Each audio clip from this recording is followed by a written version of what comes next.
ಪೌಲನು ತಿಮೊಥೆಯನಿಗೆ ಬರೆದ 2ನೇ ಪತ್ರಿಕೆ, ಅಧ್ಯಾಯ 1. ಒಕ್ಕಣೆ. ಕ್ರಿಸ್ತ ಯೇಸುವಿನಲ್ಲಿರುವ ಜೀವ ವಾಗ್ದಾನವನ್ನು ತಿಳಿಯಪಡಿಸುವುದಕ್ಕೋಸ್ಕರ ದೇವರ ಚಿತ್ತಾನುಸಾರವಾಗಿ ಕ್ರಿಸ್ತ ಯೇಸುವಿನ ಅಪೊಸ್ತಲನಾದ ಪೌಲನು ತನ್ನ ಪ್ರಿಯ ಕುಮಾರನಾದ ತಿಮೊಥೆಯನಿಗೆ ಬರೆಯುವುದೇನೆಂದರೆ, ತಂದೆಯಾದ ದೇವರಿಂದಲೂ ನಮ್ಮ ಕರ್ತನಾದ ಕ್ರಿಸ್ತ ಯೇಸುವಿನಿಂದಲೂ ನಿನಗೆ ಕೃಪೆಯೂ ಕರುಣೆಯೂ ಶಾಂತಿಯೂ ಆಗಲಿ. ತಿಮೊಥೆಯನು ಸುವಾರ್ತಾ ಸೇವೆಯಲ್ಲಿ ನಂಬಿಗಸ್ತನಾಗಿರಬೇಕೆಂದು ಬೋಧನೆ. ನಾನು ಹಗಲಿರುಳು ನನ್ನ ಪ್ರಾರ್ಥನೆಗಳಲ್ಲಿ ನಿನ್ನನ್ನು ತಪ್ಪದೆ ಜ್ಞಾಪಿಸಿಕೊಳ್ಳುತ್ತೇನೆ. ಇದಲ್ಲದೆ ನಾನು ಪೂರ್ವಿಕರ ಭಕ್ತಿ ಮಾರ್ಗವನ್ನೇ ಅನುಸರಿಸಿ ಒಳ್ಳೆ ಮನಸ್ಸಾಕ್ಷಿಯುಳ್ಳವನಾಗಿ ಆರಾಧಿಸುವ ದೇವರಿಗೆ ನಿನ್ನ ವಿಷಯವಾಗಿ ಸ್ತೋತ್ರ ಸಲ್ಲಿಸುತ್ತೇನೆ. ನಾನು ನಿನ್ನ ಕಣ್ಣೀರುಗಳನ್ನು ನೆನಪಿಗೆ ತಂದು ನಿನ್ನನ್ನು ನೋಡಿ ಸಂತೋಷಭರಿತನಾಗಬೇಕೆಂದು ಅಪೇಕ್ಷಿಸುತ್ತೇನೆ.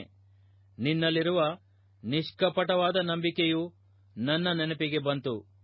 ಆ ನಂಬಿಕೆಯು ನಿನ್ನ ಅಜ್ಜಿಯಾದ ಲೋವಿಯಲ್ಲಿಯೂ ನಿನ್ನ ತಾಯಿಯಾದ ಯೋನಿಕೆಯಲ್ಲಿಯೂ ವಾಸವಾಗಿತ್ತು.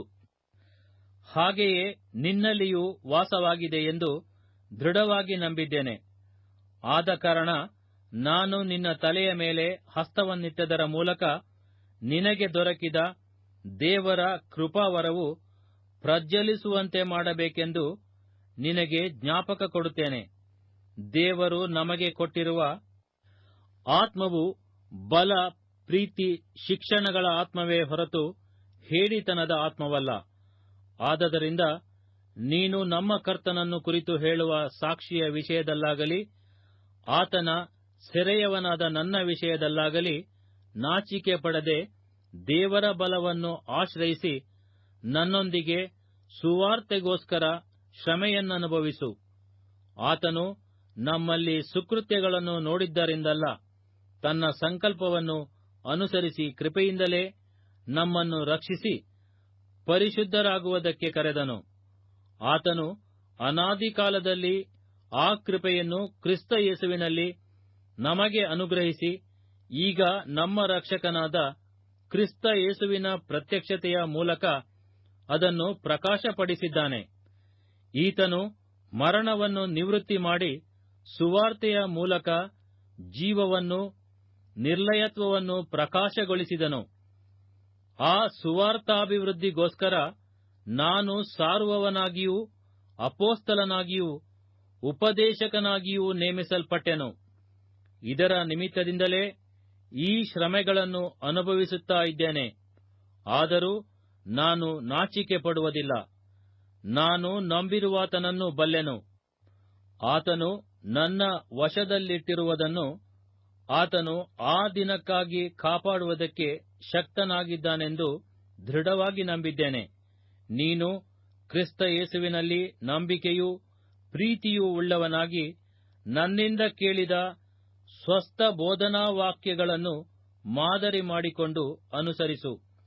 ನಿನ್ನ ವಶಕ್ಕೆ ಕೊಡಲ್ಪಟ್ಟಿರುವುದನ್ನು ಶ್ರೇಷ್ಠವೆಂದು ತಿಳಿದು ನಮ್ಮಲ್ಲಿ ವಾಸವಾಗಿರುವ ಪವಿತ್ರಾತ್ಮನ ಮೂಲಕ ಕಾಪಾಡು. ಆಸ್ಯ ಸೀಮೆಯಲ್ಲಿರುವವರೆಲ್ಲರೂ ನನ್ನನ್ನು ಕೈಬಿಟ್ಟರೆಂಬುದನ್ನು ನೀನು ಬಲ್ಲೆ. ಅವರಲ್ಲಿ ಫುಗೇಲನೂ ಹೆರ್ಮೋಗೆನನೂ ಸೇರಿದ್ದಾರೆ. ಒನೇಸಿಫೋರನ ಮನೆಯವರಿಗೆ ಕರ್ತನು ಕರುಣೆಯನ್ನು ತೋರಿಸಲಿ. ಅವನು ಅನೇಕಾವರ್ತಿ ನನ್ನನ್ನು ಆದರಿಸಿದನು. ನನ್ನ ಬೇಡಿಕೆಗಳಿಗೆ ನಾಚಿಕೆ ಪಡದೆ ರೋಮಾಪುರಕ್ಕೆ ಬಂದ ಕೂಡಲೇ ಬಹು ವಿಚಾರಣೆಯಿಂದ ನನ್ನನ್ನು ಹುಡುಕಿ ಕಂಡುಕೊಂಡನು. ಅವನು ಆ ದಿನದಲ್ಲಿ ಕರ್ತನಿಂದ ಕರುಣೆಯನ್ನು ಹೊಂದುವಂತೆ ಕರ್ತನು ಅವನಿಗೆ ದಯಪಾಲಿಸಲಿ. ಎಫೆಸದಲ್ಲಿಯೂ ಎಷ್ಟೋ ಉಪಚಾರ ಮಾಡಿದನೆಂಬುದು ನಿನಗೆ ಚೆನ್ನಾಗಿ ಗೊತ್ತಿದೆ.